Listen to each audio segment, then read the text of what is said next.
Happy Tuesday. Welcome back to Inside the Lines. Plenty of basketball to get to today. College basketball, NBA, maybe some European basketball. You'll have to wait to see to find out. But a lot of NFL updates and news to get through really quick, especially starting with Trevor Lawrence. We just figured out high ankle sprain, certainly not a season-ending type of situation, but we still don't know his status come Thursday. We're going to imply he's probably out. Maybe he's not, but we ran the numbers to see if he was. So first, let's talk about this here. I want to mention, regardless of Trevor Lawrence injury or not, they lost their chance of the AFC 1 seed last night, losing to the Bengals, drops them down to 4% there. But Steven, tell us a little bit about their chances versus the Browns now if Lawrence weren't to play at all. Yeah, I mean, the drop-off, as you see there, goes from being slightly favored on the road at Cleveland to 39%. That also includes Christian Kirk being out. So the drop-off, while significant, isn't as bad as it might be for other teams. Not that C.J. Beathard is God's gift, but he's an experienced backup. For his career, not a lot of attempts, 27 attempts at Jacksonville, but he's 21 for 27 for 165 yards, no touchdowns, 1 pick. But for his career, he does have more touchdowns, 18, than interceptions at 14, which is pretty much all you can ask for. Jake, how are we feeling this morning? The team's really been through the ringer other than Steven this weekend, but I know. I told Steve I am calling in sick today, but here I am.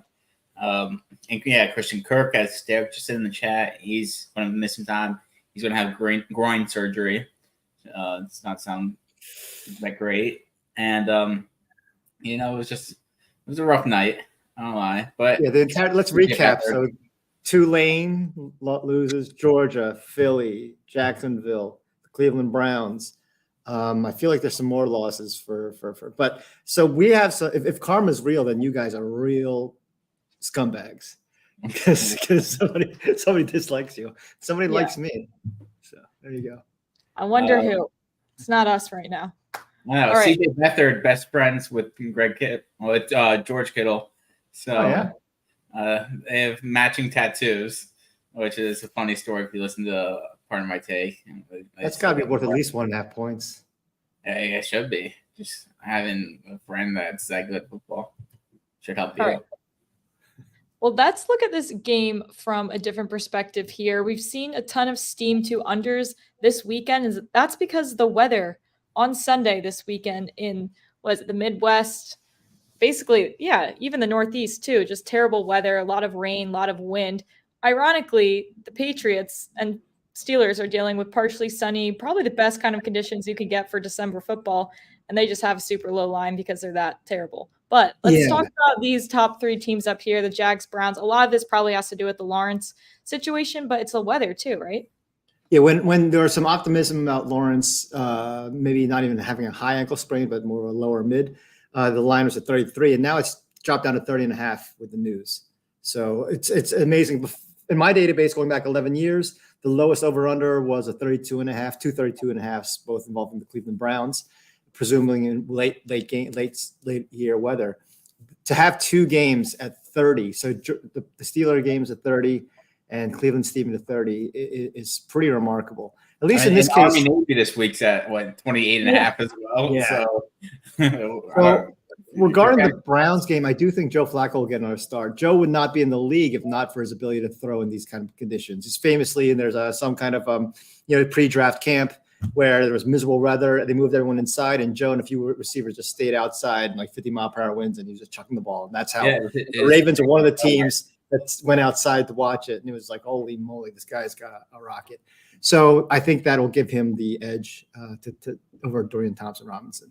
Yeah, I mean, Derek firing away in the chat, all of these weather situations. Look at the Texans going to New York, 80% chance of rain, 20 to 30 mile-per-hour winds. I think I saw some showers turning into a wintry mix. Colts at the Bengals, chance of 60% rain, 10 to 15 miles an hour wind.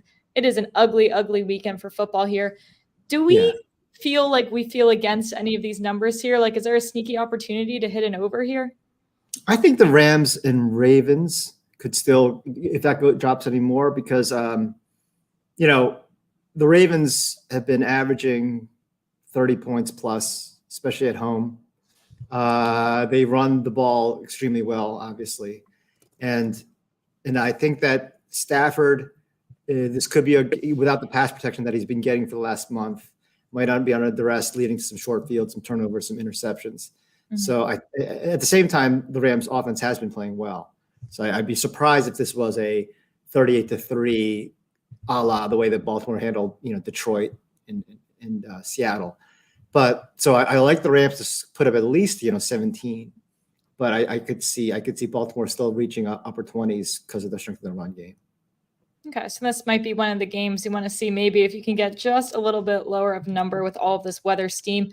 All right, enough about the future and the weekend. Let's move on to some money we can make right now tonight. Going to the NBA, we'll start with the in-season tournament here. Please feel free to ask all of your NBA questions in the chat, whatever game it is tonight. But we'll start in the in-season tournament. Knicks at the Bucks. We have some value on the Knicks to cover this 5.5-point spread here. Yeah, I just forgot one thing about the Pittsburgh game. If you like Mitch Trubisky under passing yards, it's 180.5 in most books, but one of them, I think Bet Rivers dropped it to 168.5 with only minus 114 on the under. So that line could come way down. If there's a way to bet on combined passing yards, could be under 300. So that might be an interesting one. It's also a good arbitrage spot. Yeah, you have to explain to me and others how exactly that you'll do that because Mr. Brilliant. Hit me up on Twitter. I'll explain it all. You got to be rich and smart to arbitrage. Jake? Sounds like a good place to be. I have one of those, and it's not the rich part. All right, let's move on. This is a great play to have, actually, and we'll talk more about Thursday Night Football through the week, but let's move on to the NBA quick. Talking about, again, that Knicks game, we make this a 1-point game here. Yeah, again, the steam initially went to the Knicks side, which we agreed with, and then now it's swung back the way you can get plus 5.5. Last night we saw the two underdogs win and Tyrese Halliburton get that upset money line win. In the model, we like Milwaukee to come under 116.5, which is what the odds would imply. And that's coming from the Knicks being nearly as good defensively from field goal percentage on the road as they do at home, both from 2 and 3. And the Knicks are especially good on the boards on the road. They're plus 8 per game, which plus 4 at home. So they're good home and on the road, but they obviously are putting some real effort on the road. And again, this could be treated like a playoff game, so maybe they won't have that edge, but it's still regular season. Milwaukee's getting out rebounded at home this year by an average of around 2 less a game than their opponents. And they shoot just 36% on threes. Dame Lillard hasn't quite adapted to the home court of Milwaukee. So I don't see Milwaukee getting if they had their 3-point shooters, then that could hurt their rebounding. If they try to fight them on the boards, then that could leave less good 3-point shooting. Yeah, and Jake has a pick here kind of on the other side of Milwaukee's weak rebounding here with Josh Hart over 7.5 rebounds and assists. Yeah, so this is one where it was at 7.5 for most of last night when I first got on it. And I checked this morning, it was 8.5 with the juice on the over on FanDuel and DraftKings. I think it was minus 118, but you can still get it ESPN Bet at minus 140, and I think it's a Pico at minus 135. Model. I wish the model projection had him at 35.8, but we have him at 8. But that'd be a heck of value right there. That might be the AI model. I think that's the AI model. Yeah, the AI model. We're not going to go there. But Hart averages 6.7 rebounds on the road compared to 5.6 at home. So he's a better rebounder on the road. Like you said earlier, Milwaukee hasn't been great rebounding, and he averages around 2.5 assists this year. So if he gets 3 assists and 5 rebounds, he hit it right there. But we're banking on 6 or 7 rebounds and maybe 1 assist here. And you hit it right here. And then we'll head over to the Lakers-Suns game. Before we get to our prop, let's answer a question in the model here. Nick asking about Austin Reeves, who we actually discussed earlier this morning that we do have some model value on here. Yes. I think we had a projection of 14.2 or something earlier when I checked. Yeah, 14. Yeah, 14. Yeah. So the points rebound assist line that I have is 20.5. And so, we like 14. We like over 12.5, certainly. Mm-hmm. Eric Gordon, we have him right at 12.7, which, again, I would take this as if you like the over for any number of reasons, this is agreement, even if it's not a strong, support. Right. Okay, let's move on here. I just fixed our graphic quickly behind the scenes, so I'm going to bring that back up. It's what they call multitasking. I like the 35.8 projection. I feel really comfortable now. Me too. right, We want the result. We don't care about the projection. Yeah. All right, so let's move over to Anthony Davis. We're fading him under 41.5 points, rebounds, and assists. He's been on a bunch of streaks this season, all over the place between overs and unders. What are we feeling tonight? Yeah, so I pulled out all my science here, and I just looking at his. I look at a player's game log, and I do the research as far as overs and unders, and the trends that jumped out at me was that he averages just 39.1 at home. This is going back to the beginning of last year. The under is 31 and 17, which is good. And then when I looked at his game log, I realized, okay, he had an under his last game, but before that, he had a 5-2 over streak. Then before that, it was a 6-1 under streak. Before that, it was a 4-1 over, a 7-2 under, a 3-2 over, and a 6-0 under. He's a very streaky, positively and negative player. So I'm hoping the one under from yesterday is just the first of several more unders, especially these tonight. And then the healthy return of so these averages are usually based on what players average. But the Lakers this year, they had some injuries. Jared Vanderbilt missed a good chunk of those. He just came back recently. Hachimura's been in and out. So they're both back. So could be the night where they actually could not only rest LeBron and AD and not overwork them like they have for most of the year, but also they won't just crater when those guys sit on the bench. So I'm thinking that, the team will be better off if Anthony Davis puts up 38 points, rebounds, and assists in 30 good minutes, as opposed to scrounging together 42 and 38 ineffective. Do we think Austin Reeves could be on the other side of AD's bench minutes, not directly, but indirectly? Austin Reeves has been interesting because they quote unquote benched him, but his minutes and his production have generally been solid since that. He's been only one game, not at least in the teens, scoring in the last 9, it looks like. Mm-hmm. We'll see. The last game he only played 22 minutes, but he did get 11 shots. So I think he's being relied on as that bench scorer, and so that could. I'm not worried about his points. It's like Zakai Ziegler for Tennessee. He was a bench player his freshman year. Then he was a starter at the beginning last year, and he played like crap. And they moved him back to the bench, and he was very productive because when these guys are all winded, you put in a guy from your bench who gives you some energy. It comes out. So sometimes it's a good matchup for him. Which is why when I look at players' impact on the lines, I don't look at their individual plus minus, because it doesn't always reflect their overall value to the team. Sometimes players play in certain situations where they're supposed to be plus because they're playing against the backups and vice versa. Fair. All right, let's move back to the model quick. A few questions in the chat regarding these two games. The chat's pretty high on Jalen Brunson. His line over 25 points and his rebound line is 4. Yeah, we actually have unders for both of those, and I don't like them. So when I do my picks for the day, I look at what we're receiving as a kind of general consensus points, rebounds, and assists total. I look at compared to our projection, and this is the difference here: 35.5 versus 30.7 is one of the larger ones. But I immediately dismissed it, partly because early in the year I picked Brunson under and he smashed the over. He had like 6 points, rebounds, and assists in the first quarter, but then he just smashed in the second half. So I don't like to be burned twice. I also personally like Jalen Brunson. I'm also picking them against the spread, so I don't see how they cover without Brunson having a big game. But recently he's had 22 and 5, and then a 12 and a 3. I think that could have hurt his projection for this game specifically. So yeah, the model likes the under. I like the over.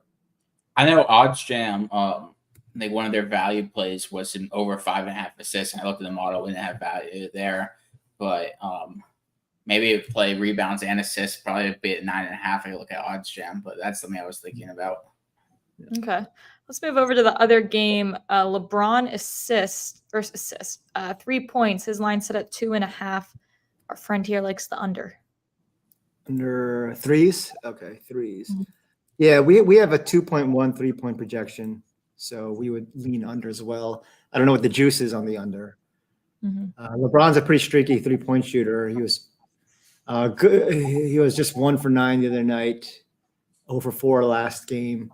So, it's a hit or miss. I'm just curious what his splits are home and away. I don't know anyone who has a Pico account, but you get plus money. Jalen Brunson over 9.5 rebounds and assists there. So he does average 2.3 at home, considerably more, but the over is only 16 and 26. So yeah, Smells like an underplay to me. Yeah. All right, But Steven, if I'm he going treats to it like a playoff game. Well, you don't know how he's going to treat it like a playoff game or not because he comes to play in the playoffs. It's Right. Yeah. I know this is the unknown of the in-season tournament. They need to either not try or try really, really hard, like it's the playoffs, so we can figure this out. All right, Steven, I see a lot of NBA questions coming in the chat. I'm going to send you there while Jake and I talk some college basketball and potentially some European basketball as well. Let's get into that here. Let's get the European play out of the way first. Give us a little background on this player, and I don't know anything. Yeah, he's a guard. I think he's 6'1", but he's hit this over in his last 6 games. He's had at least 10 points. And the European books, a lot of the books have him at 10.5 points and like minus 115 odds. And so if you're using expected value, it's really good value here at 9.5, especially with his recent history. And he's going up against a team that's allowed a lot of points recently. So give me this European basketball prop. You could get a DK. You can play it on Prize Picks, or you could play it on Underdog as well. Someone's got to do it. Someone has got to do it. It's going to be Jake. Nick, I played both of those. Domask over 18.5 points, rebounds, and assists, and Adore over 12.5 points. So you're right on line there. All right. Good stuff I think there. he plays for Bayern. Not positive. Let me check. While we're checking that, let's move. Probably the most opposite thing of European basketball is SEC basketball. We'll move to UGA. I guess not even completely SEC basketball. They're playing Georgia Tech. 5.5 point favorites here, which I did not expect, but you like a player prop here. Yeah, Georgia and Georgia Tech, they're both interesting teams because they're really inconsistent, though. When against a team that they should lose to and then lose to teams that they should beat. Georgia Tech's coming off a huge win, I think over Duke. Yeah, Duke. But they don't have a lot of size, Georgia Tech. And Russell Chu was a 7-footer, big 7-footer. And I think we have him projected for 17 points, rebounds, and assists. I'm thinking around 10 points, 7 rebounds here, maybe 1 assist. So I like this play. I like this specific prediction. I hope that completely hits and I can make a little reel out of it. All right, let's move over to Syracuse. They are playing Cornell, 4.5 point favorites here. Yeah, so Judah Mintz, we have him projected for 21 points. I like this because he's gone 26, 23, 15, 22, 33, and then 1 in his last game. But that was against Virginia, and the total was set at 130 in that game. The total was set at around 150 in this game. We have him projected for 21.1 points. He averages 18.4 points at home in his career compared to 14.7 on the road. So there's a lot of value when he plays at home. And then he's playing against a Cornell team, which just doesn't have the athletes that to compete with Syracuse here. Right. And you say Cornell doesn't have the athletes to compete with Syracuse. So we like their money line in a parlay, parlaying that money line with Indiana State money line versus Northern Illinois. Yeah. So Indiana State, I think they're 7.5 point favorites. We have them winning by 16. Northern Illinois, they've been much better this year than they were the last couple of years, so it scares me a little. But Indiana State, they're coming off of a big win against Bradley in their last game, a really good Bradley team. They have a lot of size and they have a lot of depth and a lot of scoring. I really like this Indiana State team. And come March, they could be a big sleeper in the tournament. And then Syracuse, I think they're at home. They have the athletes. It scares me because they should have lost to Colgate earlier, but they did win that game. But playing these two, we have a lot of value on them individually on the spread, but I like playing their money line to get around the even. Mm-hmm. I know you probably would have, if you had a great strong play, you would have mentioned this game, but still just a marquee matchup to look at. UNC versus UConn here. Any opinions on this game in general? So we have some value on UConn. UConn's coming off a tough loss at Kansas. It just scares me because UConn stud freshman Stephon Castle, he's been banged up. I think he's going to play, but I don't know. UNC is coming off a huge win over Tennessee. It's just a scary play. And then for Kevin, I was thinking Hunter Dickinson prop, but they're 33-point favorites, so I stayed off just because they're expected to win so much. He might only play the first half. I'm trying to Google some of these players as we get through this, but We can go with the model. Anything on Jaden as well? I lean the Kohler over assist just because he could get there early in the first half. Even if he doesn't play a lot in the second half. Ledee, I mean, San Diego State's good. I bet on Ledee over 26.5 points, rebounds, and assists his last game. He finished with 25, and he scored on the buzzer. I was hoping that game would go to overtime because he scored like all of his points in the last couple of minutes. But I do like Jaden Ledee props here. I don't mind that. I know we mentioned Syracuse money line and a player prop. Do we have any value on their over here and or UVA's over? I don't think we have any value today, but I don't mind playing any Syracuse overs just because they are really high scoring.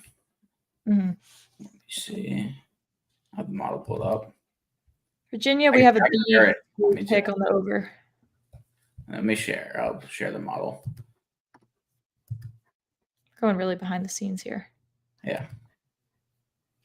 Let's see.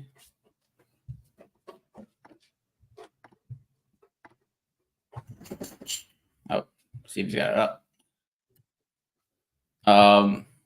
So we had no value, but when the Sims usually have undervalue in games that with the spread or with the total that's so high.